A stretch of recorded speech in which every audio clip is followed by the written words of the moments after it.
লীগ নেই এবং আওয়ামী লীগ বেসরকারিভাবে বা অপ্রাতিষ্ঠানিকভাবে এই ভোটকে নিয়ে খেলেছে। তারা কোথাও বিএনপিকে দিয়েছে, কোথাও জামাতকে দিয়েছে।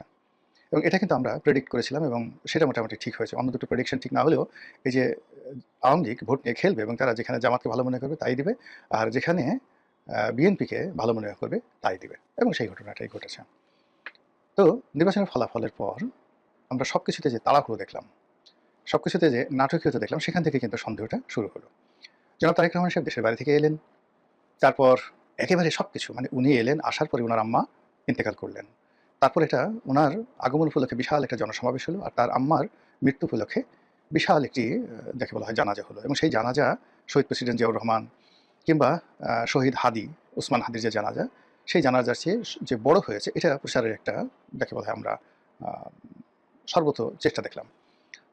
এরপর নির্বাচনের মাঠে জনাব তারেক রহমান সাহেব ছুটলেন, এবং তিনি যে ১৭ বছর দেশের বাইরে ছিলেন, তারপর তার শরীর যে অসুস্থ, তার মেরুদণ্ড ভাঙ্গা, কিংবা তিনি মা হারিয়েছেন সাম্প্রতিক সময়, এটা ভুলে গিয়ে তিনি দেশের প্রেমে, দেশের জনগণের প্রেমে এবং দেশ রক্ষার কাজে মাতৃভূমির প্রয়োজনে এতটা দৃঢ় হলেন এবং এতটা শক্তিশালী হয়ে পড়লেন যে সকাল সন্ধ্যা দিন রাত তিনি সারা বাংলাদেশ তোলপাড় করে একের পর এক রাজনৈতিক সমাবেশ। এরপর ভোট হলো, ভোটে জয়লাভ করলো বিএনপি, এবং এটা প্রত্যাশিত যে বিএনপি এভাবে জয়লাভ করবে। তারপর নাটক হলো, নাটকের পর সেই যাকে বলা হয় জাতীয় সংসদ, সেখানে শপথ গ্রহণ হলো, নজিরবিহীনভাবে শপথ গ্রহণ হলো। আর সেই শপথ গ্রহণের আগে এনসিপি এবং জামাত বললো আমরা এখানে শপথ গ্রহণ করব না, কিন্তু তারা আবার নাটকীয়ভাবে শপথ গ্রহণ করলো। তো এরপর সরকার গঠিত হওয়ার পরে তার মন্ত্রীরা, প্রধানমন্ত্রী একের পর এক চমক সৃষ্টি করে যাচ্ছেন। সেই প্রচণ্ড গরমের মধ্যে অনেক মন্ত্রী কোট পরছেন, টাই পরছেন, তারপর তারা বিভিন্ন মন্ত্রণালয়ে যাচ্ছেন, দেশে ঘুরে বেড়াচ্ছেন, এখানে সেখানে খাল কাটছেন। মানে এমন একটা ব্যাপার যে খুব দ্রুত বাংলাদেশটাকে তারা একটা স্বর্গের উদ্যান বানিয়ে ফেলবেন। অন্যদিকে যিনি প্রধানমন্ত্রী, তিনি খুব সাধারণভাবে চালচলন করছেন দিল্লির বাদশা নাসিরুদ্দিনের মতো। তারপর তিনি রাষ্ট্রীয় প্রোটোকল ঠিক আগের প্রধানমন্ত্রীরা যেভাবে রাখতেন সেগুলো বাদ দিয়ে খুব সাধারণভাবে চালচলন করছেন, তার মন্ত্রীরাও সেভাবে চালচলন করছে। তো এগুলো নিয়ে মানে লোকজন খুব খুশি যে না, দেখতে শুনতে বেশ ভালো লাগছে।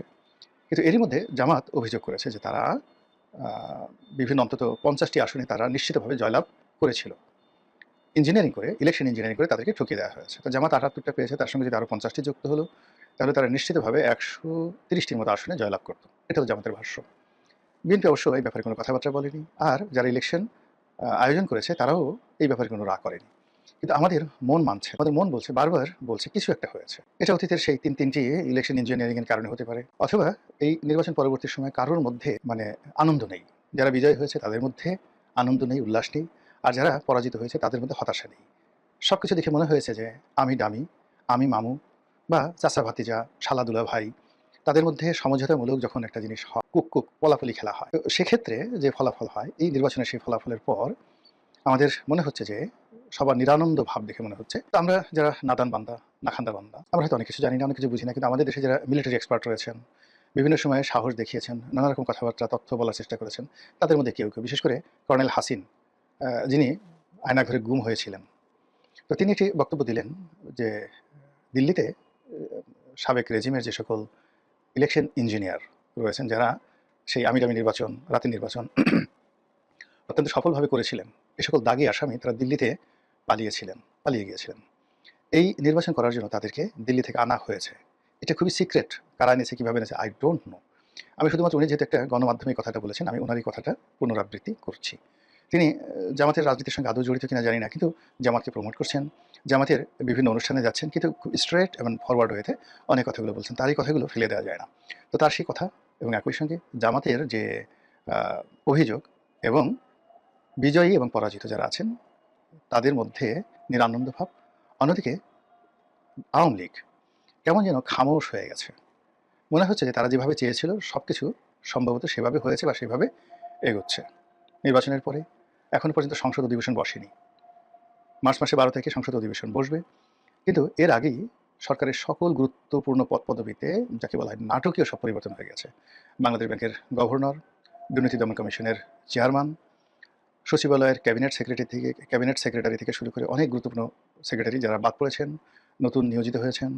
সেনাবাহিনীর সবচেয়ে গুরুত্বপূর্ণ পদ পদবিগুলোতে বিএনপি তাদের পছন্দের মানুষ তাদেরকে নিয়োগ দিয়েছে। এর মধ্যে ডিজিএফআই প্রধান নিয়োগ দিয়েছে এবং নিয়োগ পাওয়ার পর একেবারে তরুণ মানে ডিজিএফআই এর প্রধান যিনি হলেন, মানে ব্রিগেডিয়ার থেকে তাকে প্রমোট করে মেজর জেনারেল করে ডিজিএফআই প্রধান করা হলো এবং আমার জানা মতে ডিজিএফআই প্রতিষ্ঠিত হওয়ার পর এত তরুণ কোনো কর্মকর্তা এই গুরুত্বপূর্ণ প্রতিষ্ঠানটির দায়িত্ব নেননি। এবং তিনি দায়িত্ব নেওয়ার সঙ্গে সঙ্গেই সম্ভবত অসুস্থ বোধ করলেন। তিনি চলে গেলেন ভারতে সস্ত্রীক এবং সেখানে চিকিৎসার জন্য ভারতে গেছেন বলে বলা হচ্ছে। আর যারা দুর্মুখ তারা বলার চেষ্টা করছেন যে ইতিউতি কিতিকুতি পুতিপুতি করার জন্য হয়তো তিনি গেছেন। এখন ইতিউতি পুতিপুতি কিতিকুতি কি এটা আপনারা একটু নিজেরা বুঝে নেন যে ডিজিএফআই প্রধান দায়িত্ব গ্রহণের সঙ্গে সঙ্গে তিনি চিকিৎসার জন্য ভারতে গেছেন সস্ত্রীক। এনিওয়ে, তো এখন সেই ডিজিএফআই থেকে শুরু করে সব জায়গায় পরিবর্তন হয়ে গেছে, শুধুমাত্র দুটো পদে পরিবর্তন হয়নি। তিনটি মানে তিন বাহিনী প্রধান সেই পদে পরিবর্তন হয়নি, আর রাষ্ট্রপতি পদে পরিবর্তন হয়নি, আর সব পরিবর্তন হয়ে গেছে। অন্যদিকে যারা উপদেষ্টা ছিলেন তাদের অনেকের জীবন তছনছ হয়ে যাওয়ার মতো উপক্রম। দুর্নীতি দমন কমিশনে তাদের বিরুদ্ধে অভাব মানে তাদের বিরুদ্ধে অসংখ্য অভিযোগ পড়েছে। এবং আমাদের যে কেন্দ্রীয় ব্যাংকের যে ফাইন্যান্সিয়াল যে যেটাকে বলা হয় বিএফ কি যেন বিএফ ইউআইডি এরকম কি একটা রয়েছে আর কি, ফাইন্যান্সিয়াল ইন্টেলিজেন্স ডিপার্টমেন্ট যেটাকে বলা হয়, তারা বেশ কয়েকজন উপদেষ্টার ব্যাংক হিসাব তলব করেছে। তো এই হলো অবস্থা। আর সেই অবস্থার মধ্যে যখন এরকম ইঞ্জিনিয়ারিংয়ের কথা আসছে তখন আমরা ভাবছি তুমি কেমন করে গান করো হে গুণী। মানে এবারের ইঞ্জিনিয়ারিং যদি হয়ে থাকে তাহলে এটা এত সূক্ষ্ম, এত বৈজ্ঞানিক, এত আল্ট্রা লেভেলে এই ইঞ্জিনিয়ারিংটা হয়েছে। এটি একমাত্র আল্লাহ রাব্বুল আলামিন ছাড়া। সে যদি দয়া করে আমাদের কাছে এটি উন্মুক্ত করে না দেন, মানে আগামীতে এই যারা এই সমস্ত ইঞ্জিনিয়ারিং করেছেন তাদের কারো হয়তো কুড়োকুষ্টি হবে, কারো হয়তো প্লেগ হবে, তারপরে কারো হয়তো কলেরা হবে, গুটি বসন্ত হবে, অনেকে স্বপ্ন দেখবে, অনেকে জিন ভূতের কবলে পড়বে, তখন তারা ভয়ে বলে দেবে যে আমরা এই কাজগুলো করেছি, এই কাজগুলো আমরা করেছি। তো সেক্ষেত্রে হয়তো আমরা জানতে পারবো, কিন্তু তার আগ পর্যন্ত আমাদের দুর্বল বুদ্ধি যেভাবে 2014 সনের ঘটনা প্রেডিক্ট করতে পারিনি এবং ঘটনা ঘটার অনেক দিন পরেও আমরা বলতে পারিনি। আবার 2018 2024 মানে সনের যে নির্বাচন, সেই নির্বাচনের যে কারসাজি সেটা এখনো পর্যন্ত আমাদের মাথায় যেহেতু এখনো ঢোকেনি,